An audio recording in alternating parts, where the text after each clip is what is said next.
नमस्कार।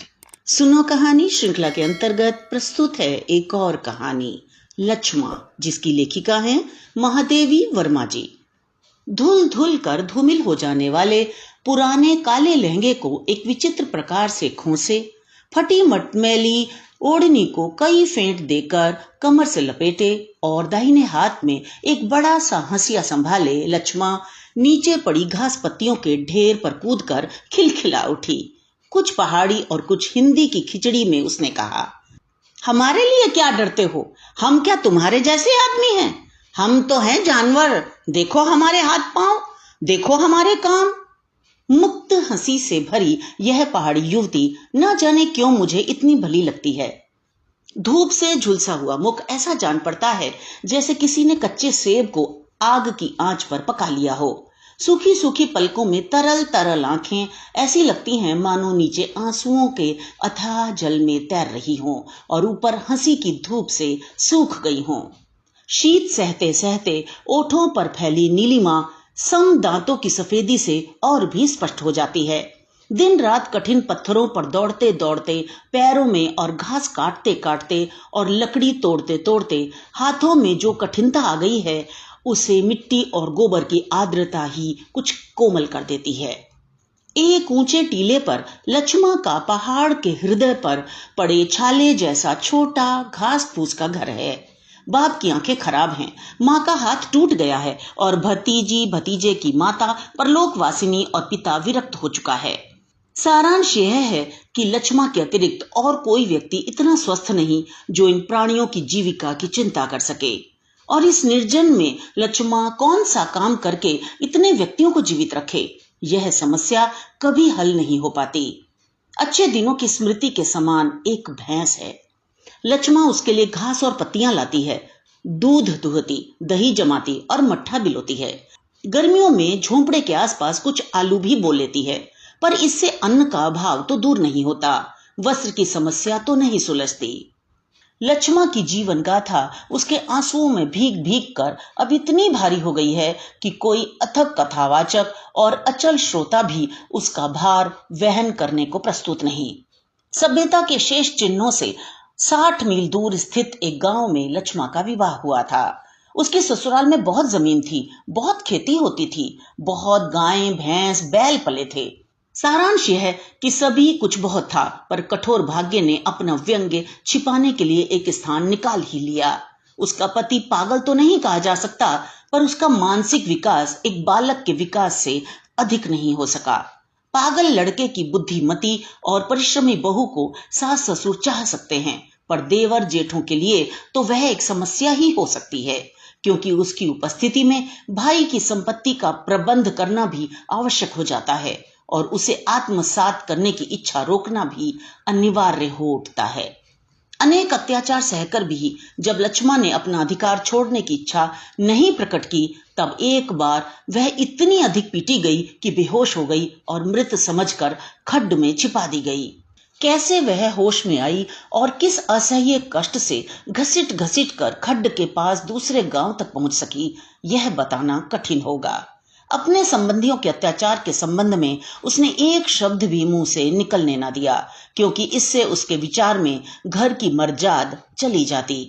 इसके अतिरिक्त अपने मारे पीटे जाने की बात अभिमानिनी लक्ष्मा कैसे बताती? अचानक बहुत ऊंची शिला से गिरकर चोट खा गई है। इस कल्पित कथा के असत्य में जिस साहस का परिचय मिलता था, वह पीट जाने की क्रूर कहानी के सत्य में दुर्लभ हो जाता। मार्ग में 3 दिन तक कुछ खाने को न मिल सका। लक्ष्मा हंसकर कहती है, जब बहुत भूखा हुआ तब पीली मिट्टी का एक गोला बनाकर मुंह में रखा और आंख मूंद कर सोचा, लड्डू खाया लड्डू खाया, बस फिर बहुत सा पानी पी लिया और सब ठीक हो गया। मृत्यु की वैतरणी पार करके आई हुई लक्ष्मा को देखकर जब नहर वालों ने उसकी ससुराल वालों को दंड देना चाहा, तब लक्ष्मा के तीव्र विरोध ने ही एक महाभारत का सूत्रपात रोका। इस अभागी स्त्री की छाया में मानो दुख स्थायी रूप से बस गया है। उसके लौटते ही भौजाई ने एक बालिका और एक मास भर के शिशु पुत्र को उसकी गोद में रखकर चिरकाल के लिए विदा ली। टूटे शरीर और फूटे भाग्य के साथ लक्ष्मा को जो पूर्ण और स्वस्थ हृदय मिला है, उसी को लेकर उसने यह मधुर कटु कर्तव्य भार संभाला। पर वह बेचारी संतान पालन क्या जाने, ना तो आसपास किसी छोटे बालक की माता ही मिल सकी और ना वह शिशु कटोरे से दूध पीना ही सीख सका। तब लक्ष्मा की बुद्धि ने नया उपाय खोज निकाला। वह अनुनय विनय करके किसी से तेल की बोतल खाली करा लाई और उसमें कपड़े की बत्ती नुमा कुछ ढीली डांट लगाकर बच्चे को पानी मिला भैंस का दूध पिलाने लगी। ससुराल के अत्याचार से उसकी हड्डी हड्डी ढीली हो गई है। कुछ देर बैठने से रीढ़ का दर्द व्याकुल कर देता है और खड़े रहने से घुटनों में चिलक उठती है।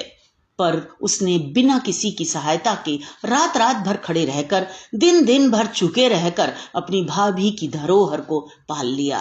और आज तो वह शिशु इतना बड़ा हो गया है कि पालतू पशु की तरह बुआ का मूक अनुसरण करता फिरता है। पहली बार लक्ष्मा को देखकर मेरे मन में उसे प्रयाग लाकर पढ़ाने लिखाने का विचार उठा था, पर प्रस्ताव के उत्तर में लक्ष्मा ने केवल अपने जीर्ण शीर्ण घर की ओर देखकर सिर झुका लिया। उतने प्राणियों को वह किसके भरोसे छोड़ आती। उस समय आशा थी कि पत्नी वियोग से अव्यवस्थित भाई संभवतः लौटकर अपना कर्तव्य संभाल ले, पर उस आशा के दुराशा सिद्ध होने पर भी लक्ष्मा की उजली हंसी निराशा की छाया से म्लान नहीं हुई। वह सहज भाव में मुस्कुराकर कह देती है कि जंगल में पढ़ लिख कर क्या होगा, यहाँ तो पेड़ पर चढ़कर लकड़ियां और पत्तियां तोड़ना आना चाहिए। जब बूढ़े माँ बाप नहीं रहेंगे और बच्चे बड़े हो चुकेंगे, तब भगवान उसे संसार में क्यों पड़ा रहने देंगे। फिर उसे अवश्य ही ऐसा जन्म मिलेगा जिसमें मेरे पास रहकर पढ़ लिख भी सके और कर्तव्य का पालन भी कर सके। यदि मैं उसे पढ़ाना चाहूं तो कम से कम दूसरे जन्म तक प्रतीक्षा करूं। इस विचित्र कथन में यदि कर्तव्य के प्रति इतनी सहज निष्ठा और जीवन के प्रति इतना सरल विश्वास न होता तो पगली लक्ष्मा पर हंसने को जी चाहता। समता के धरातल पर सुख दुख का मुक्त आदान प्रदान यदि मित्रता की परिभाषा मानी जावे तो मेरे पास मित्र का अभाव है। अपने आनंद के प्रकाशन के लिए मेरे निकट कला ही नहीं, पशु पक्षी पेड़ पौधे भी बहुत महत्व रखते हैं, क्योंकि उन पर भी अपनी प्रसन्नता व्यक्त कर मुझे पूर्ण संतोष हो जाता है। रहा दुख का प्रकटीकरण, सो उसका लेश मात्र भी भार बनाकर किसी को देना मुझे अच्छा नहीं लगता। दूसरे के सुख में एक प्रकार की निश्चिंतता का अनुभव करके मैं दूर रह जाती हूँ और दुखग्रस्त से मेरे संबंध का आधार वात्सल्य ही रहता है। पर कंटीली डालियों से छिदे हाथों और पैने पत्रों से क्षत विक्षित पैरों वाली मलिन पर हास्य उज्जवल लक्ष्मा के प्रति मेरे मन में सम्मान युक्त सख्यत्व की भावना ही प्रधान है। वह अपने दुख में न इतनी अस्थिर है न हल्की कि उसे मेरे सहारे की आवश्यकता जान पड़े, और अनेक अवसरों पर तो मैंने उसे अपने आप से बहुत गुरु और ऊंचा पाया है। लक्ष्मा के व्यवहार में भी मुझे एक ऐसी समानता का अनुभव होता है जिसका अन्य पहाड़ी स्त्रियों में अभाव है। मेरे अपने बीच का अंतर वह अपनी सहज समता से भर लेती है, अतः मुझे उस तक पहुंचने के लिए कोई प्रयास नहीं करना पड़ता। मैं अच्छे अच्छे व्यंजन खा सकती हूँ, यह जानकर भी वह बड़े यत्न से ऐसी वस्तुएं लाती ही रहती है जो जंगल में प्राप्य हैं। एक दिन वह छत्ते के मोमी टुकड़ों के साथ हाल का निकाला हुआ शहद लेकर दौड़ी आई और तुरंत खा लेने के लिए अनुरोध करने लगी। मीठा मुझे वैसे ही कम रुचता है। उस पर मधु को देखते ही मुझे मधुमक्खियां इस तरह स्मरण आने लगती हैं कि खाना कठिन हो जाता है, पर लक्ष्मा के अनुरोध की रक्षा के लिए कुछ चखना ही पड़ा। वहां तो अनेक व्यक्ति मधुमक्खियां पालकर मधु का व्यापार करते हैं, पर लक्ष्मा न तो मधुमक्खियों को पालने के लिए काठ का बना घर खरीद सकती थी और न उसके घर की दीवारें ही ऐसी थीं जिनमें ऐसा घर बनाया जा सके। पूछने पर पता चला कि एक दीवार फट गई है। लक्ष्मा को उसकी दरार में मधुमक्खियां पालने की इच्छा हुई, पर मक्खियां वहां पहुंचे तो क्यों कर। प्रतीक्षा करते करते थक कर लक्ष्मा मधुमक्खियों को पकड़ पकड़ कर उस दरार में बैठाने लगी। कई बार उनके काटने से उसके हाथ सूज गए, कई बार वे उस दरार के संकीर्ण घर को नापसंद कर उठ गईं, पर अंत में कुछ उदार मक्खियों ने वहां बसकर बेचारी लक्ष्मा को कृतार्थ किया। उन्हीं के छत्ते का पहला मधु वह मेरे लिए लाई है। एक बार इसी प्रकार मेरे आने के दिन सब जगह घूम घूम कर वह मुझे विदा में देने के लिए काले अंगूरों का गुच्छा ले आई थी। भैंस जब दूध देती है तब कभी काठ की प्याली में दूध, कभी दोने में दही और कभी पत्ते पर मक्खन लिए लक्ष्मा दौड़ती चली आती है और गोबर मिट्टी से गीले पैरों के द्वारा सूखे फर्श पर मटमैले चित्र से बनाती हुई मेरी चौकी के पास पहुंचकर थोड़ा सा खा लेने के लिए हठ भरा अनुरोध करने लगती है। आदि से अंत तक मेरी शिक्षा छात्रावास में रहकर ही हुई है। बीच में घर जाने पर माँ ही खिलाने पिलाने की विशेष चिंता करती थी, पर उनका चिंता करना नियम का अपवाद जैसा लगता रहा है। इसी से मैं ऐसी चिंता की अभ्यस्त नहीं हूँ।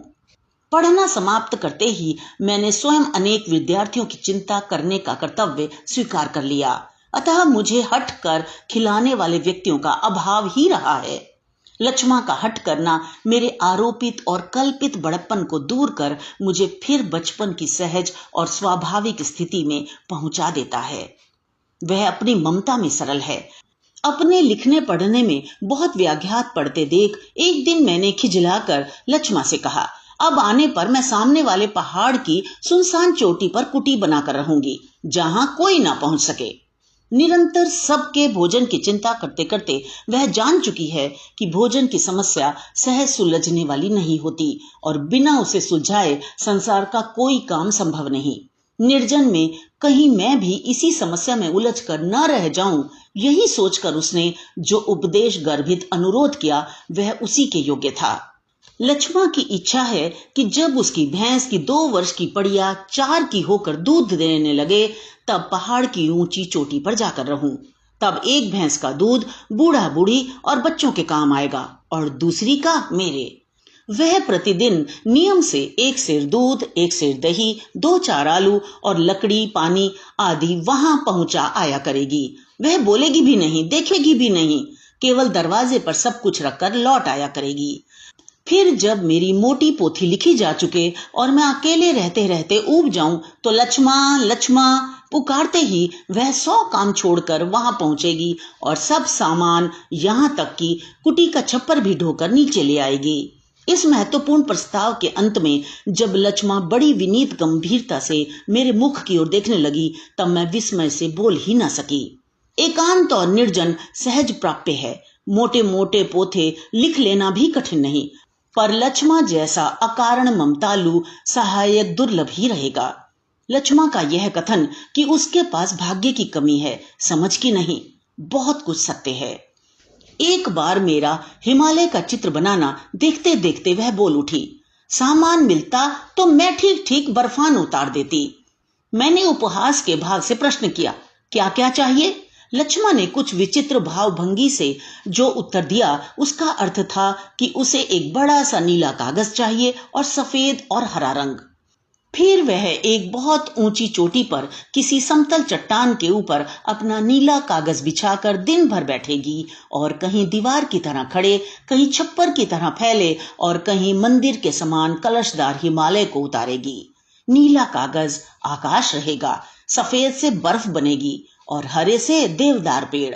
छोटी लक्ष्मा की बुद्धि का इतना विशाल परिचय पाकर चकित होना ही स्वाभाविक था।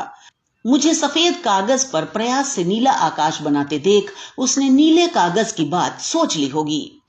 पूछने पर पता चला कि बिना सिखाए ही लक्ष्मा को फूल पत्ती बेल बूटे बनाने की इतनी चाह है कि वह अपनी ही नहीं पड़ोस से घरों की दीवारों को भी गेरू और चावल से गोद चुकी है।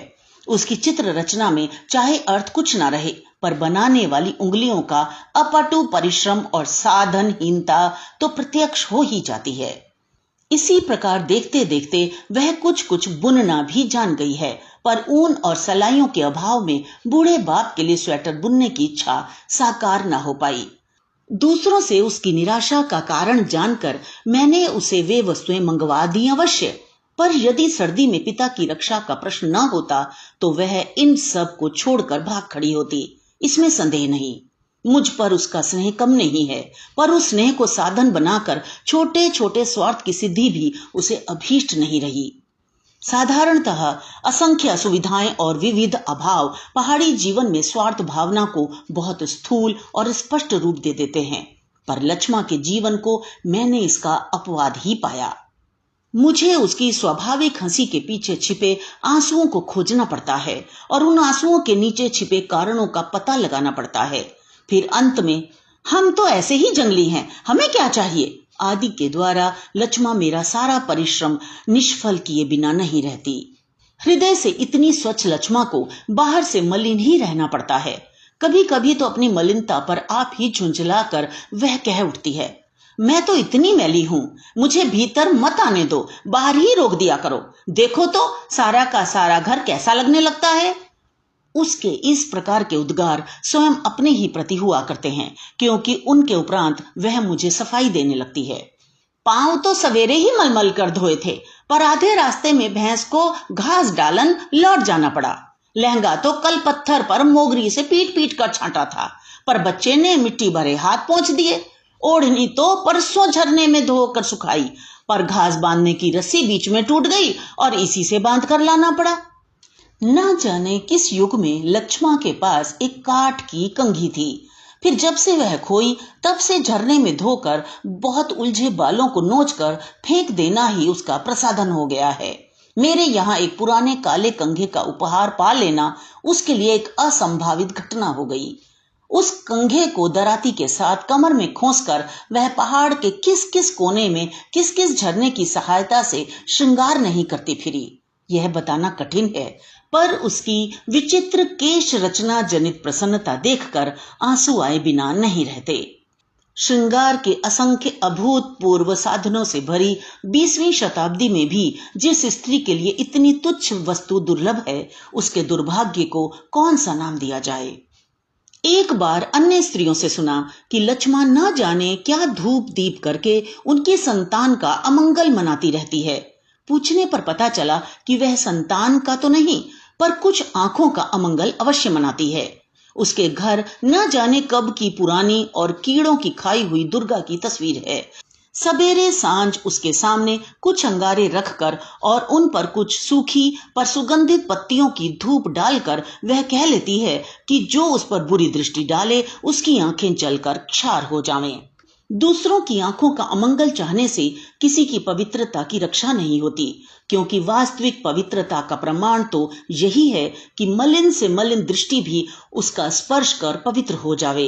इस सत्य को समझना सहज नहीं था, पर लक्ष्मा को मेरे कथन के सूक्ष्म भाव तक पहुंचने में कठिनता नहीं हुई।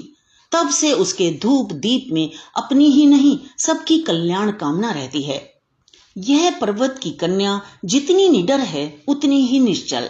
जिस प्रकार अपनी दरांती के साथ वह अंधेरी से अंधेरी रात में भी मार्ग ढूंढ लेती है, उसी प्रकार अपने निश्चय के साथ वह घोर से घोर विरोध में भी अटल रह सकती है। कुछ वर्ष पूर्व लक्ष्मा के जीवित हो जाने का समाचार पाकर ससुराल के कुछ संबंधी उसके अबोध पति को लेकर उसे बुलाने आए। उसने अपने बालक बुद्धि पति से अनुरोध किया कि वह अपने भाइयों को सब कुछ सौंप कर आ जावे और उसी के पास रहे। वह स्वयं भैंस की गोठ में पड़ी रहेगी, पर पति के रहने के लिए एक लिपि पुती स्वच्छ कोठरी का प्रबंध करेगी। स्वयं चाहे मलिन दुर्गंधित घास में पड़ी रहेगी, पर उसके लिए गांव वालों से चारपाई मांग लावेगी। आप भूखी रहेगी, पर दिन रात मजदूरी करके उसके भोजन का प्रबंध करेगी। लक्ष्मा के साथ उसका विवाह हुआ है, अतः उसे वह जीवन भर न छोड़ेगी। पर वह उसके घर नहीं जा सकती, क्योंकि वहां लोग उसे मार डालेंगे और यहाँ उसके माता पिता भतीजी भूख से अपने आप मर जाएंगे। संबंधियों ने उसके पति को वहां न छोड़ा, क्योंकि उन्हें मरकर जीवित हो जाने वाली मायाविनी बहू की सच्चाई पर विश्वास नहीं। लक्ष्मा के इस व्यवहार से आसपास असंतोष की लहर सी फैल गई और वह अनेक प्रकार की चर्चा का आधार बनने लगी। समाज के मनोविज्ञान का जैसा परिचय समतल में मिलता है, वैसा ही पर्वत की विषम भूमि में भी। एक पुरुष के प्रति अन्याय की कल्पना से ही सारा पुरुष समाज उस स्त्री से प्रतिशोध लेने को उतारू हो जाता है, और एक स्त्री के साथ क्रूरतम अन्याय का प्रमाण पाकर भी सब स्त्रियां उसके अकारण दंड को अधिक भारी बनाए बिना नहीं रहती। इस तरह पग पग पर पुरुष से सहायता की याचना न करने वाली स्त्री की स्थिति कुछ विचित्र सी है। वह जितनी ही पहुंच के बाहर होती है, पुरुष उतना ही झुंझलाता है, और प्रायः यह झुंझलाहट मिथ्या अभियोगों के रूप में परिवर्तित हो जाती है। यह स्वाभाविक भी है, क्योंकि जो अप्राप्य है उसी को प्राप्त प्रमाणित करके हमें संतोष होता है। जो प्राप्त है उसे प्राप्त प्रमाणित करने की आवश्यकता ही नहीं रहती। पर खड़ा हुआ व्यक्ति यदि अपने गिरने की घोषणा सुनते सुनते खड़े होने के प्रयास को व्यर्थ समझने लगे तो आश्चर्य क्या इसी कारण? जब तक स्त्री स्वभाव से इतनी शक्तिशालिनी नहीं होती कि मिथ्या पराभव की घोषणा से विचलित न हो, तब तक उसकी स्थिति अनिश्चित ही रहती है। लक्ष्मा में मैंने अविचलित रहने की शक्ति भी देखी और बड़े से बड़े अपकार को क्षमा कर देने की उदारता भी। न वह दूसरों की निंदा करके हल्की बनती है और न अपनी सफाई देकर आत्मविश्वास की न्यूनता प्रकट करती है। उसका दर्पण जैसा मन स्वयं ही अपनी स्वच्छता का प्रमाण है। एक बार तो जब एक सज्जन मेरे घर में बैठकर मुझे लक्ष्मा के कल्पित दोष गिना रहे थे, तब वह दरवाजे के बाहर खड़ी होकर उन्हें छोटे बच्चों की तरह मुंह चढ़ा रही थी। गांव के बुरे से बुरे व्यक्ति की भी चर्चा चलते वह सरल भाव से कह देती है, अपने आप रहेगा। उसके स्वनिर्मित शब्दकोश में इसका अर्थ है, रहने दो, जैसा करेगा वैसा पावेगा। मार्ग में आने जाने वाले सभ्य जब चरने वाली भैंस और चराने वाली लक्ष्मा के साथ एक सा उपेक्षा भरा व्यवहार करते हैं, तब वह रुष्ट नहीं होती, उल्टे उनकी सफाई देने लगती है। हम तो आदमी जैसे नहीं, वे बहुत अच्छे हैं, फिर हमसे कैसे बोलें? हम भी नहीं बोलते।